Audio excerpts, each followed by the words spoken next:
Chris Mackowski of Emerging Civil War, and I am at the New Bern Battlefield in New Bern, North Carolina, where on the 14th of March, 1862, Ambrose Burnside continued his impressive string of victories along the Carolina coast to carry Confederate fortifications here. We're going to take a second and explore this fantastic little park, which preserves about a third of the battlefield here at New Bern. I'm gonna skip around, hop around location here just a little bit. Neat little park. There's a little visitor center with restrooms, a little picnicking pavilion, and on occasion there'll be some volunteers here and park administration. You can contact them in advance if you want a guided tour, but there are self-guided trails here that provide lots of insight into what happened here. I'm standing in an area that's also like their little parade ground and living history area. You can see behind me there, they've got rebuilt hut for soldiers. A little place to do demonstrations out here. So a little park that's got a lot of vibrancy, a lot of stuff going on if you check out their website.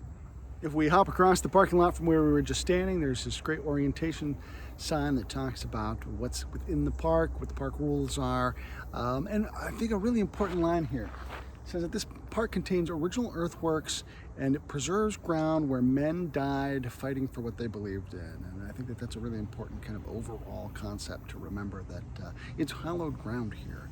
And we can still debate today the merits of what they were fighting over and why, and who was right or who was wrong, or if there was right or wrong. But the fact is that men died here, and we need to be respectful of this and other battlefields like it. From here, if we take a walk right off in that direction there, we're going to head off toward Battle Plaza. And that's going to provide some orientation on each of these signs. It talks about different aspects of what happened during the battle here. So one sign per phase of the battle. And it's going to start right over here with a wayside that talks about Burnside recruiting the troops to begin with. And one of the things that I think is really neat about that is these coastal troops, these coastal units that he was charged with putting together are very much like today's modern Marines, although they were not as such at the time. But if we think about the soldiers that were going to work in conjunction with naval forces, they were going to be landed by naval forces, working in an infantry capacity supported by the Navy, guys who had experience in shallow draft boats and coastal operation, coastal ships. So it's a very Marine mentality. So in that way, Burnside was really kind of ahead of his time. One of the cool features here of Battle Plaza is this map that's inlaid in the ground that shows the battlefield itself and positions of the troops. We'll take a quick look at that here as I talk about some of the signs that are behind us as well.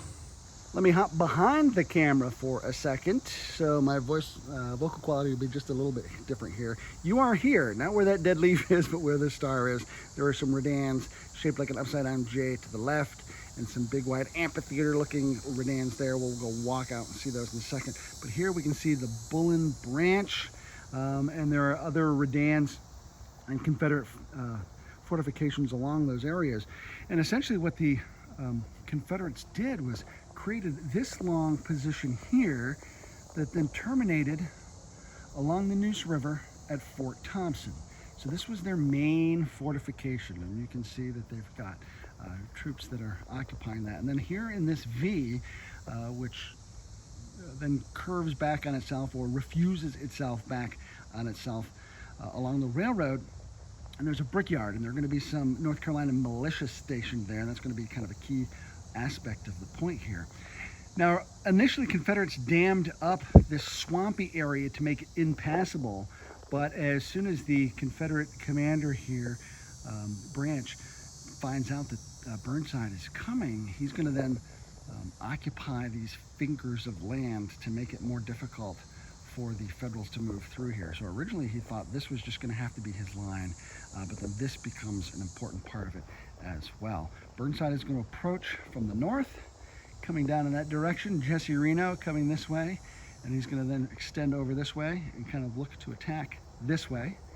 Meanwhile, Foster's brigade is then going to extend opposite of the Confederate line and try a frontal assault. As I mentioned a second ago, these different signs behind me are going to explain different phases of the battle as it unfolds until finally that crook in the Confederate line near the Brickyard is going to prove to be that weak spot, and the militia are going to be driven out by some of Reno's men, and that's going to cause the Confederate line to start to collapse. And then as more Federals flood into the brick line, they're going to then push their way up the length of those Confederate fortifications until finally ending with the 24th Massachusetts making an assault on Fort Thompson against the river. But as Confederates get cleared out of that, Federals still have to then shift in the other direction and flush the Confederates out of all of those works in the swampy area that I talked about. And so it becomes a pretty confusing fight. There's some friendly fire incidents that the Federals get caught between Confederates and fire coming from their own gunboats because of the fog and the confusing topography. The swamps pose a major problem for the Federals as they're trying to maneuver into position and make advances across swampy ground, full of water, full of snakes. Just kind of a really tough terrain to be fighting over. It is almost primordial out here. It is pristine. I can hear the highway. I had a train come clattering by loudly not too long ago, but those things aside, it's like stepping back into time. These trails are well worth hiking around.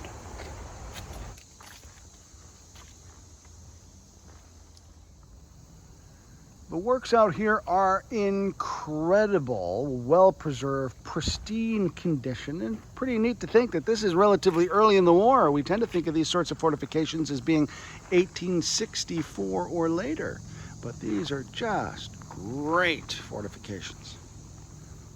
Here's a little something for folks who are particularly Gettysburg fans. A North Carolina monument. This is for the 26th North Carolina, commanded by Colonel Zebulon Vance, who would go on to be governor of the state. But you can see monuments very similar to like this to North Carolina troops on the Gettysburg Battlefield. Just love this trail system out here. Lots to explore, first class and great condition, and the trails really let you kind of get out and understand just how difficult this topography is. We've looked at some of the swamps and some of the bayous and wet areas here. And this trail system really lets you get out there and see it for yourself. If we follow the trail out to Redan number 2, it brings us out here by the rail line. You can see an important component of the Confederate defense, not only because the embankment provides a good place to fortify yourself, but this rail line itself needed to be defended. The supplies that it brought forward were really important to the Confederate Army. The economic power of New Bern had begun to decline by the Civil War, but it was still an important area in which to move troops and supplies through, and so that's one reason why Burnside targets this. It also opens up the interior of North Carolina to Federal troops as well. So the transportation systems are really one of the reasons why Burnside targets this area.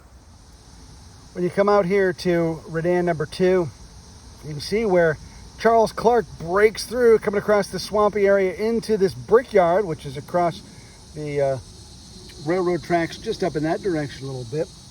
And when he gets in there and he drives that militia out and he realizes that he can either be trapped or keep pushing, try to keep his momentum going. And eventually he gets far enough, he's like, okay, and he has to kind of get himself out of that mess. But in driving down the line this way, he forces Confederate withdrawal, opening up a big chunk of that line. That's going to then open the way for the 24th Massachusetts. Got to give a shout out to my guys with Thomas Greeley Stevenson to finally attack Fort Thompson and to overwhelm it. Meanwhile, the rest of the Federal action is going to then shift further over to the left. One of the things I really love about the park here, the interp here is fantastic. These panels are great, excellent interpretation.